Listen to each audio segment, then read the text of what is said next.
Hey, we should be live. And I've almost semi-sorted out the frame. We've got a frame. Look, it says Gak Football to my left, to your right. This is actually a Gak Football video now. I'm really far away. I didn't actually sort the camera out amongst sorting everything else out. There we go. Streams down the bottom. Welcome to Gak Football, part of Retro Gak Attack. Just a quick little update. Transfer business is going on all over the place. I like talking about football, so we're going to talk about football. This is what we do at Gak Football. And I want to just keep it short and sweet. I was hoping to do this tonight, just before we do Retro Gak Attack, which is normally around 8 o'clock. So I did sort of intend on doing this about 7ish. But when the other half is home, we are very likely going to be heading out. Make the most of the weather, because it's a beautiful day here in Great Britain. So I thought I'd just get this done quick. And there's a lot of transfer stuff going on. I don't think it really matters when I do a video. There's always going to be another story that comes out to do with transfers and stuff. So just to start off with, quick update on completed transfers. Is there anything new? Are there any new completed transfers? Of course there are. I made a note earlier, and I'll double check my source to make sure I've got it right. That I'm completely up to date. But this is 2 days after my last video. And the main transfers, there's still been a lot of transfers, obviously, because there's hundreds of thousands of players out there. But we're focusing on the sort of, at least, Premier League clubs onwards, and then the odd, the odd foreign transfer which headlines these completed transfers. So we have had, in the last couple days and today, João Pedro has moved from Watford to Brighton and Hove Albion for £30 million. I believe that's their record transfer. And James Milner has officially left Liverpool and has joined also Brighton and Hove Albion. So Brighton making big moves at the minute. And then the only other completed transfer as of now, I will double check, is some lad called Jude Bellingham, who's moved from Borussia Dortmund to Real Madrid. This is ridiculous. 88.5 million, potentially rising to 115 million with add-ons. How has Jude Bellingham gone for less than 100 million? I don't think any player should be worth 100 million. I think that's ridiculous money. But in this day and age, when Spurs want more than 100 million for Harry Kane, which is a joke, Chelsea are asking Man United for 80 million minimum for Mason Mount, but Jude Bellingham has gone for 88.5. That's a steal. Real have somehow stolen him. Still, I get a laugh out of it because certain Liverpool fans that I know, that Gak viewers will know, really believed that Jude was going to Liverpool, and I don't know why he thought that. But, I don't know why any Liverpool fans thought that. The second you didn't make Champions League, the second Liverpool didn't make Champions League, Jude Bellingham was never going to Liverpool. So those were the completed transfers as of 11 o'clock this afternoon when I got a chance to look. So if I just head back now, I'll just have a triple check, a little wee gander. Yeah, that's really it, I think. Yeah, there's a couple more transfers that have happened today, but they're league football, lower league stuff. So, mind you, I should be giving a bit of love to the lower leagues. This is what I'm working with here. Gak, is as lowest as the league goes, but people don't want to talk about that. They want to talk about the big boys. So, shall we have a look at some rumours, and we'll discuss a few rumours. See what's going around at the minute. Transfer rumours. This isn't normally the website I use, but I want to go to the website I use. Oh, that's why, because I've messed it right up. Transfer market. Rumour mill. There we go. See, it remembers. I love it when it remembers. So, the rumours, according to this. And then we'll finish it off with some Fabrizio Romano, because he's the in the know for everything guy, and we can discuss little things like this first one here. Declan Rice, rumoured move to Arsenal. It's not so much a rumour. Being linked with Arsenal. That's sort of been the story of the day. Been getting a few pop-ups on my phone, just basically saying that Arsenal have put in a bid. They've put in a bid for Declan Rice. I think it was 80 million.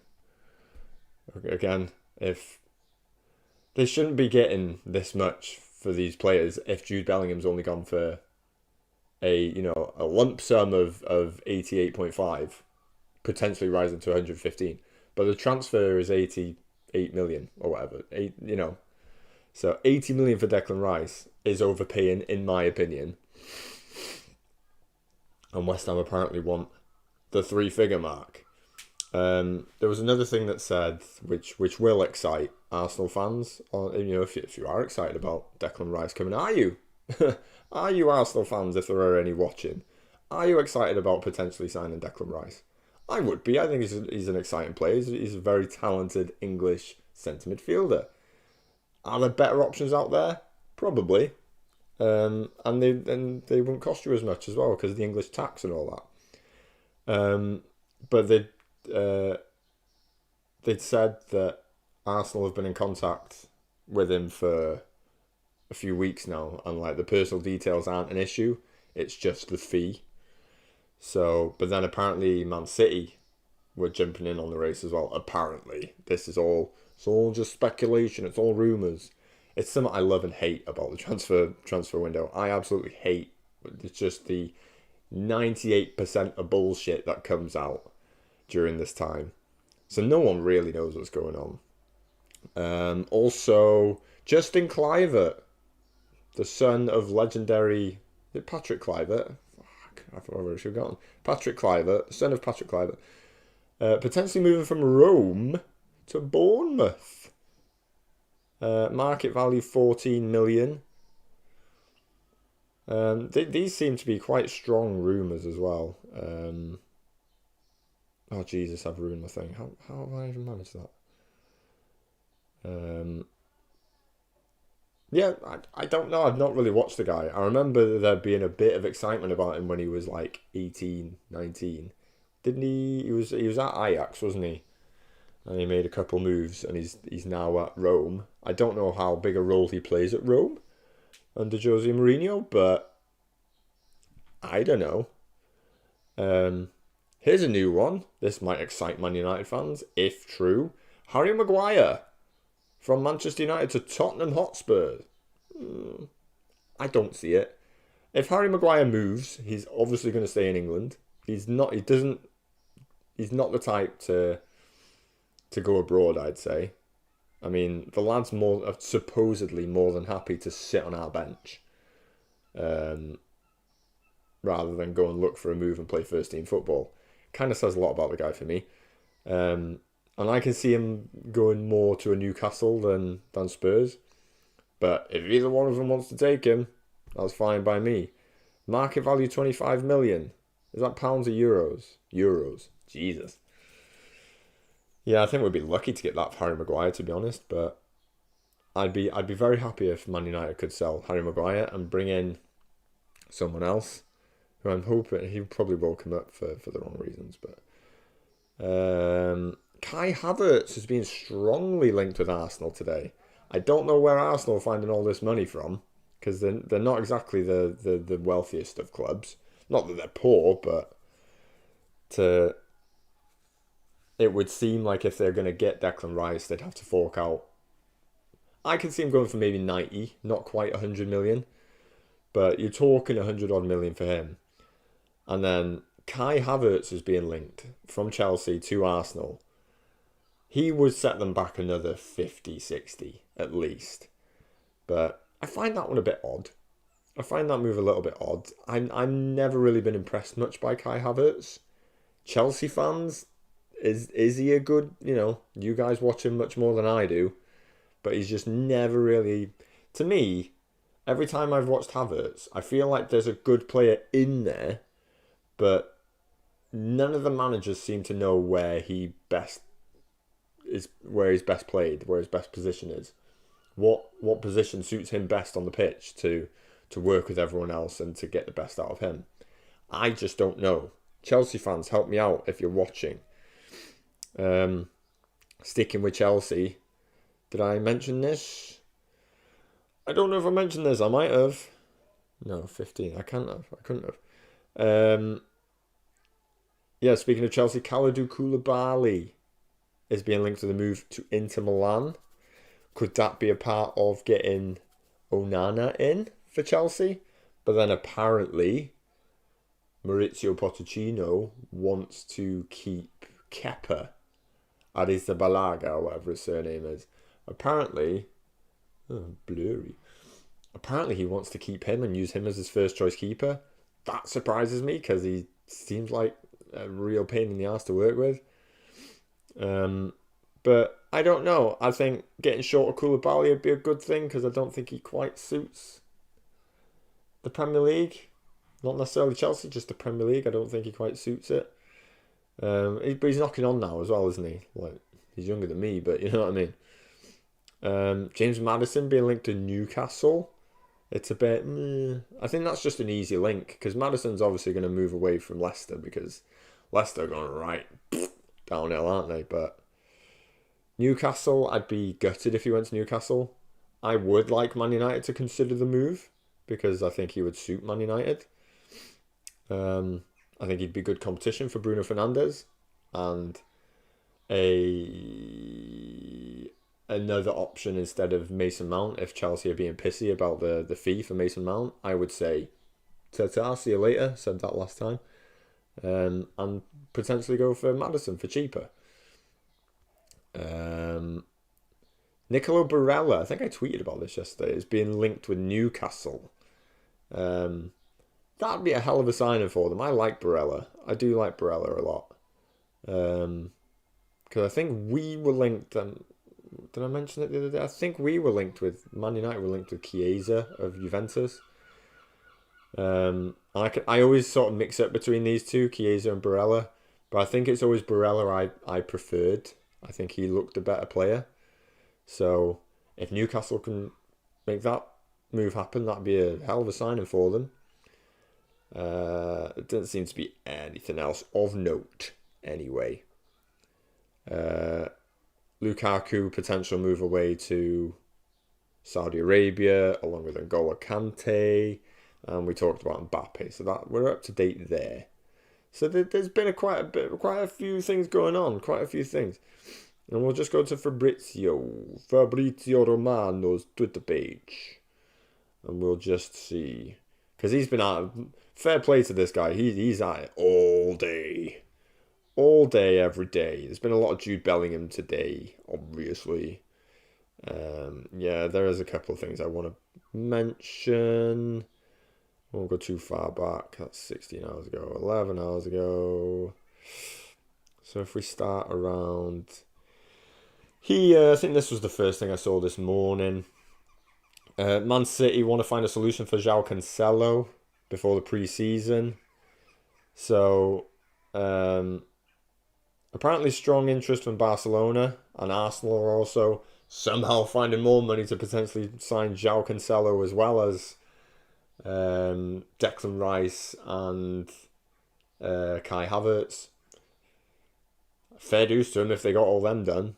But yeah, the João Cancelo thing's a bit odd, isn't it? Because like the timing of his move away from City mid last season was very weird, the way it was done. Because he was pretty much a nailed on starter as far as I'm aware in that City team, and then Pep just happily just said see you later, go play for some. I think he went to Bayern Munich, didn't he? And then yeah, by the sounds of it, they're more than happy to just let him go, no messing. There's a Kai Havertz links. Contract extension for Toni Kroos at Real Madrid. That's just an extra year. The fella probably isn't far off retiring, is he, to be fair to him? I did want to mention Richarlison. How desperate is he for a move to Real Madrid? If you've not seen the quotes today, I'm guessing he did a press conference for the Brazil national team, and apparently he was asked about links to Real Madrid, which would surprise the hell out of me. And he says, Real Madrid is the biggest club in the world and every player wants to wear their shirt. But I have a club, a contract. I have to prove why Tottenham bought me for a high price. But any player dreams of playing for Real Madrid. It's like, I wouldn't be happy if I was Spurs. I would, if I got that question and I was, a Tottenham Hotspur player, I would just say, I'm not talking about another club. Move on, next question, or no comment or something. But he's desperate, isn't he? He's desperate to move. I don't blame him, Spurs to Real, but I just don't like the guy. It just gives more reason for me to not like him. I find him such an infuriating player to watch. This has been like annoying news for Man United fans. Once again, we're not involved in anything in the transfer market mainly because of this sale, I'm guessing, but it needs to be done as soon as, because apparently now Bayern Munich are the favourites to sign Kim Min-jae from Napoli. According to what a lot of people are saying, they're making out like, oh, they're the favourites, he's signing for them in no time. The thing is, the Kim Min-jae situation is something along the lines of he has a release clause that can be activated only in a certain period in July for like a week or 2 weeks or something. So like, I'm not falling for he's definitely signing for Man United. He's definitely signing for Bayern Munich. He's definitely It's just going to be down to the player when it comes. All of these clubs will probably happily pay his release clause. It's then what wages they offer, who he wants to go to more than the others. I would be surprised if Bayern Munich offered more wages than what Man United would, especially if we've got new owners by then. Even if it is Sir Jim Ratcliffe, Ineos, or if it is the Qataris, I think they'll still offer more wages for Kim Min-jae. So I'm still weirdly confident that Man United are going to sign Kim Min-jae, even though that is a ridiculous amount of hope on this Man United team that just they're just atrocious at transfer windows. We are one of the worst operated football clubs at transfer windows. It's terrible. It's the same thing every year, and hopefully when we get new owners, it'll completely change and we'll actually become quite good at transfers. We used to be once. Declan Rice talked about that. Bayern favourites for Kim Min-jae. Jude Bellingham did a press conference. Man's got to learn Spanish now. Best of luck to him. PSG. Tottenham want to keep Dejan Kulusevski. I didn't realise he was still on loan from Juve. I thought they'd signed him. But yeah, they want to keep him. That's fair enough. Doesn't seem to be much else going on. Moises Caicedo being linked from Brighton to Chelsea, which isn't a huge surprise, especially if Chelsea are losing or have lost N'Golo Kante to Saudi Arabia. So they got to fill that void. He obviously naturally would fill that void. Would be a bit annoying as a Man United fan. I'd like Man United to go in for Caicedo, to be honest, but it looks like Chelsea are the front runners at the minute.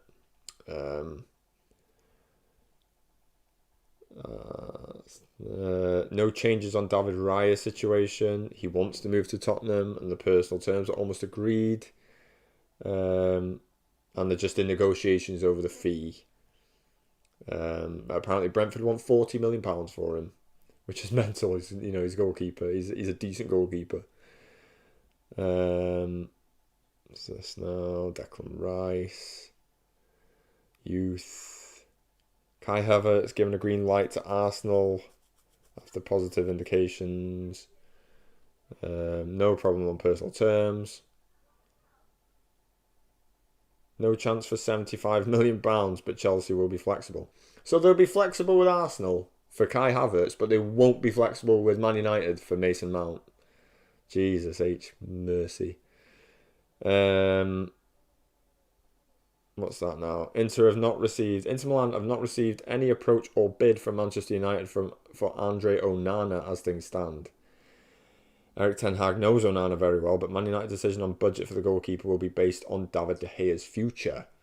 So that's another thing. This is like something I'd love to pose to Man United fans, because I know everyone's very divided on David De Gea.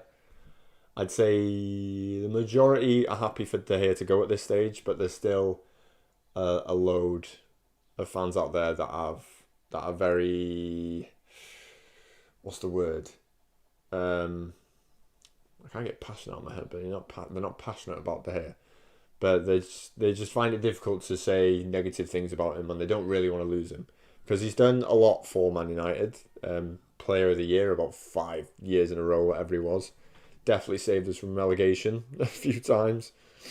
But I think times change, football changes. David De Gea does not suit the type of goalkeeper that not just Man United want, but what Erik Ten Hag wants. He wants a specific type of goalkeeper. I think he tried to turn De Gea into a bit of a sweeper keeper, like a semi-sweeper keeper throughout this season, and it didn't work out very well. He's just not the best at doing that. He's not the most commanding goalkeeper in his box. Not just in his box, but in that area as a whole, that final third. And then when it comes to playing out from the back, he's not great. He does not fill you with confidence when you watch him. But then on the other side, he is one of the best shot stoppers. He did get the Golden Glove this season, like comfortably won it as well. But then you've got to question the goalkeeping from other teams. You know, were defensive standards just not that good this year? For us, you know, we had one of the worst records last season, and then we've got one of the best, including the Golden Glove winning goalkeeper. The thing is, I've always said, you know, he is one of the best shot stoppers in the world. But it was his shot stopping that let us down in the FA Cup final, because that second goal against Man City shouldn't have gone in. When he's not doing the shot stopping good, it's time to go, because that was the only thing he really had. I love the guy. I think he's a Man United legend. I'll never forget his service, everything he did for us. He'll always be one of my favourite players for the club. But we need to move on. We need to find the next goalkeeper, the next future Man United number one. And I think someone like Andre Onana is a potential start. Doesn't have to be him, but whoever Erik Ten Hag wants, I trust his judgment to get the right keeper for the club. And that's really it. So I want to keep it fairly short and sweet, less than half an hour. And I'm going to try and get a bit more activity going eventually with this frame and stuff. Because I'd like to, when I've sorted this room out to be like a bit more of a studio, and I have a bit more control, because like I've got my microphone between my crotch, my laptop's to the side here. I can't do much with the actual setup at the minute, but I would like for when I'm talking about certain players or something to come up underneath me, because like I can change it to be like, to change it like this. Oh God, I'm not even in it. See, I do need to sort it out properly. I've only sorted this frame out. So yeah, that's that. That's the latest news. I'll be back eventually when I get the chance, and there's been some activity going on. I'll come on and I'll get some footy updates on, because I just love talking about footy.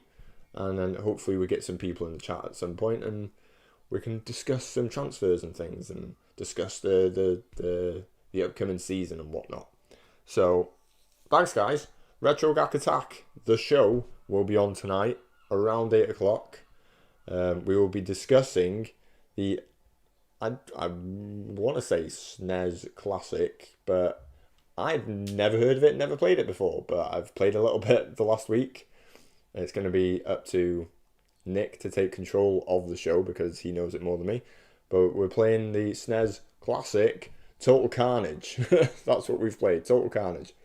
I did not think that it was a Spider-Man game when he mentioned it to me. So anyway, I'll be back 8 o'clock tonight. I shall see you all there. Cheers, guys. Get following, get subscribing. It's all down there. Bye.